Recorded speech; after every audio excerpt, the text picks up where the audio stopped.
What's going on, folks? My name is Adrian and welcome back to the channel. So in this episode, I'm gonna talk about my 1-year ownership of this car. I got Zilla over here, so you don't hear him on the background, so I thought I'd go ahead and just include him on this video. He wants his attention. So back to this episode. I am gonna talk about my 1-year ownership of this car. So I'll go ahead and do a comprehensive feedback review of what it's like owning this car. So I bought this car November of 2023, a year and 2 weeks from the time of filming of this video. The reason I bought it is because at the time, Tesla was just, prices were just going down historic wise. I bought this car for $36,200 as the MSRP. Now the regular price of it was listed as $39,900, a little under $40,000. So they were discounting it at $3,700 of instant savings. And I'm not talking about tax credit or the $7,500 federal instant savings that gets passed to you. No, I'm just talking about the MSRP of this car was $36,200. If you fast forward to today, the cheapest Tesla that you can buy, the Model 3, long range rear wheel drive, their base model basically is $42,500. So that's a solid $6,250 of price increase. So that was my reason. Another thing was that at the time when I was shopping for a car, I was driving a Toyota Corolla, a 2020 Corolla. And so I went ahead and went to Carvana and CarMax and Kelley Blue Book to see the value of the car.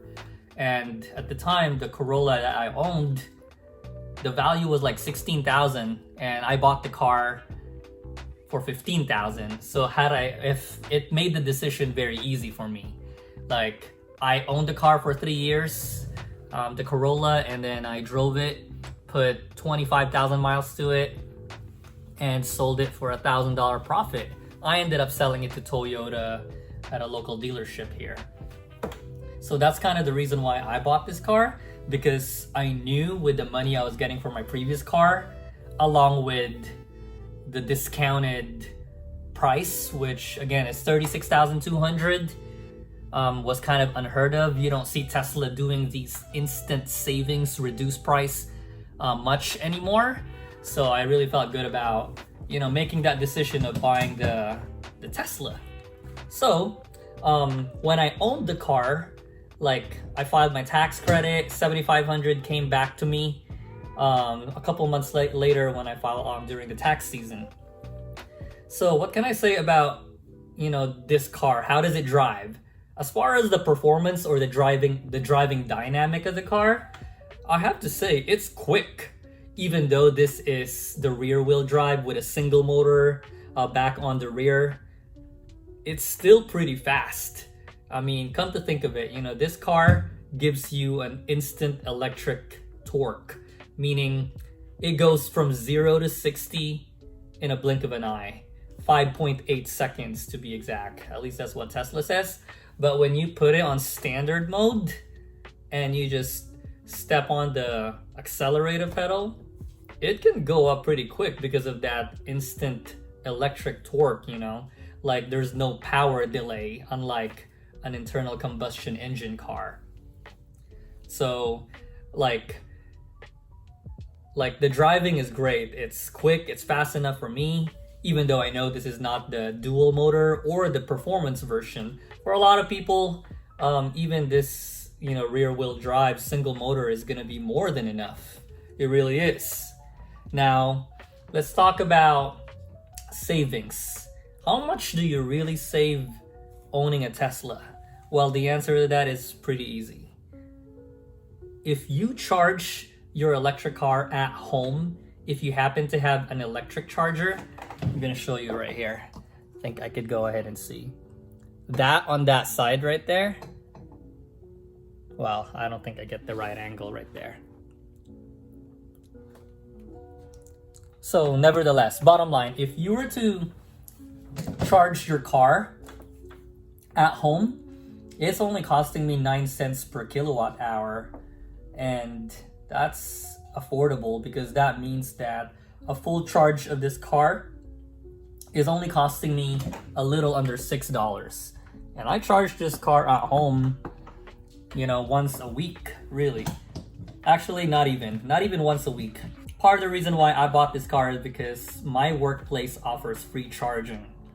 And for me, I go to work and my car is charging. So it's not even really costing me any money to juice up or, charge up this car that gives me the range that I need. When I first bought this car, the battery at 100% gives you 272 miles. Now, a year later, if you're asking me what the battery is like at 100%, it's down to 266 miles. So I lost 6 miles over the year. And that's not too bad at all, I have to say. That's not bad at all whatsoever. I've driven it for a little over 10,000 miles. So I've taken it to Seattle, I've taken it to the Oregon coast, which is about 3 hours away from my house here in Portland. So it's all good. I've really capitalized on saving a lot of money because my work provides me that free charging. But don't get me wrong, I actually also do own a charger here at home in my garage. I have a level 2 charger that I installed only because level 1, if you own this car and you have a garage, it's really worth investing your money into a level 2 charger that can charge up your car while you sleep, because typically a level 2 charger will charge your car from 6 to 8 hours from 5% up to 100. So it's worth it for me to have that level 2 charging. But bottom line, if you own an electric car and you have access to free work, EV charging at work, or if you could put one in your garage, then it's worth it. Because one thing I learned, if you were to buy a Tesla and you just rely on supercharger all the time, it's not gonna save you money. The cost of supercharging is quadruple to what it would cost you if you were to charge in your garage at home. So there are some tricks to it. If you were to supercharge at night, it's a lot cheaper, but you have to go 10 p.m. or later because they do have discounted pricing. But that's a little more inconvenience. But it may work out to some people. But overall gas savings, I would spend $40 driving, filling up the tank of the Corolla per week. And over here, I would only spend $6 a week if I were to charge here at home, which I don't even do. I probably charge this car at home once a month because I go to work and as I work, the car charges for free. So that's definitely a big factor for me. What else can I talk about? Maintenance. So this car, over the first 10,000 miles, the very first thing that I did on the 3-month period was to go ahead and, what did I do? No, I filled up the windshield washer fluid. The reservoir, which is under the hood of the car. I made a video for that, I'll link it below, on how to fill up your windshield wiper or windshield washer fluid on your Model 3. And that costs you $2. You just buy the fluid at AutoZone and fill it up using a funnel. So that's the first thing I did for maintenance. The second maintenance that I did was the tire rotation. And thankfully I have the jack and all the tools that I needed to do my own tire rotation here in my garage, so that cost me nothing. However, if you're not savvy with doing all that with tools, or if you've just never done it before and you just if you want to go to Tesla and go to the app and have their mobile mechanic come to your house to do the tire rotation, it costs approximately $75. And it varies by location depending on where you live, cost of living, and all that stuff. But here in Washington, it costs roughly $75 plus taxes, and they come out and do it for you, which is, time is, if you value your time, then you might as well spend the money. But for me, I had the time, I had the tools, so I did it myself. You can go take it to a local tire shop. They might charge you roughly $30, and then you wait at their lobby for an hour or two. So it's all up to you, but that's the two things that you should do the first year. In my case, I also went ahead and just did, I changed the wiper blades on my car, even though I know I did not need to. One of the companies that I partner with sent me stuff so I could do a how-to video on how to go ahead and change or replace your wiper blades in your car. So I did it, but not because I needed to, but only because, you know, I have the material or the parts to do so. In addition, on the second year, Tesla also recommends that you go ahead and replace the cabin filter of your car. I did that one couple weeks ago as well because one of my sponsors sent me those products. But these are the things that Tesla mobile mechanic can come to your house and help you do. But I just did it myself because it's fairly easy. There's a lot of YouTube videos out there. I made a YouTube video on how to replace your cabin filter as well. Overall, this car has been really fun. It really has just been extremely fun to drive because driving an EV is unlike driving a hybrid. It's unlike driving a gas car.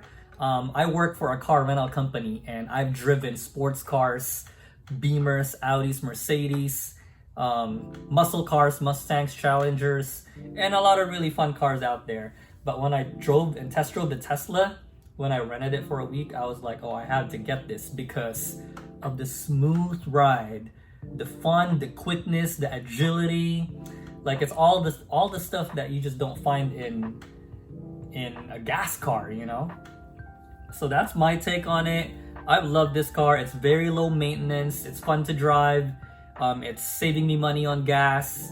And like, to be honest, like living here in the Pacific Northwest, it rains a lot.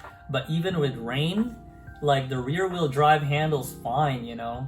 It really does. Like now when it snows and it's deep snow, I try not to drive my car. I've never tested or driven this rear wheel drive on snow. If I have all-wheel drive and if I have winter tires, I would. Actually, I would drive this car on the snow if I had the winter tire, but I don't. I only have the stock, regular all-season tires that came with the car when I bought it. So I'm trying to think what else I could talk about in this video for my 1-year review. Like you've seen all of my video of all the updates and upgrades and accessories of all the mods that I've done with the aesthetics of the car, and it's been fun. It's been fun doing all of that, right Zilla? Oh yeah. So I think that's about it, guys. We are gonna wrap this video up. If you have any questions, I'm speaking of like the gas savings, I would spend $40 per week on gas, and I would only spend $6 for this car. So that's saving me $34 per week. So that's a lot of money, you know? Like 34 multiplied by 52 weeks, that's more than, you know, let me go ahead and calculate that. I'll put that below, see how much I'm saving. So I can't calculate on the top of my mind right now. But anyway, if you like my content, guys, this is just a brief summary of a little sit down of how I bought this car, why I bought this car, the money, the savings, the low maintenance, how it's like driving it, and I've been loving it so far. And another thing, insurance wise, a lot of you may be wondering how much insurance costs for this car. So even before I bought this car, I scouted and shopped for insurance to make sure I don't pay a lot of insurance since it's a Tesla coming out of a Toyota. And my personal insurance with the same full coverage and $500 deductible, it only went up $30 for my part. Like, you know, it only went up $30 a month, and that's not bad at all. Now, I'm with Travelers here in the Vancouver, Portland area. I scouted, and that's what gave me the cheapest price. Obviously, every person will have a different rate depending on where you live and your record and all that stuff. So it wasn't that, it's a little bit more compared to a Corolla or a Camry, how much you would pay on an insurance instead of a Tesla. But for me, it was worth it with all the gas savings and the price reduction. And overall, I just wanted to take the leap of switching from a gas car to an electric car. Because people might take the halfway step of going from gas car to hybrid and then from hybrid to electric. But for me, I mean, let's face it, hybrid is great. However, the technology has been around since 2005. Like the Prius has been around since like 2004, 5, or 6. So hybrid is not really new technology. It may be to some manufacturers, but the Prius, which is like the most popular hybrid out there, has been around for 20 plus years. And that's not really new technology. Tesla, which is like light years ahead compared to like other EV manufacturers, they're just way more advanced in technology and full self-driving and autopilot.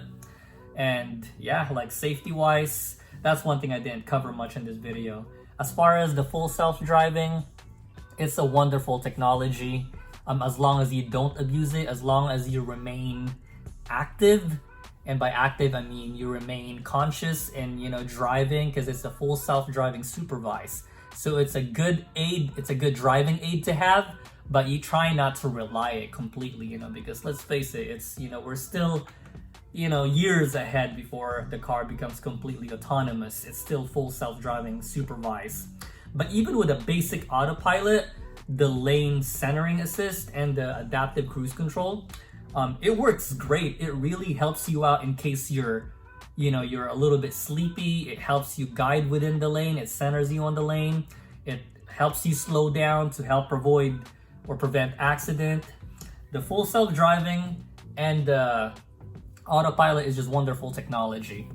And one of the best things about maintaining this car is that if there's ever any error, majority of the time, Tesla will just send you an over-the-air update, and the car just automatically updates the software to correct any computer error, because this is basically a computer on wheels, you know, and that's what makes it, you know, unique, and that's what makes it so much fun. That's why all the newer people, the younger generation, they're so amazed with the full self-driving, the automatic parking, the smart summon, and all these advanced features that no other cars, not even Porsche or Mercedes or Beamer have.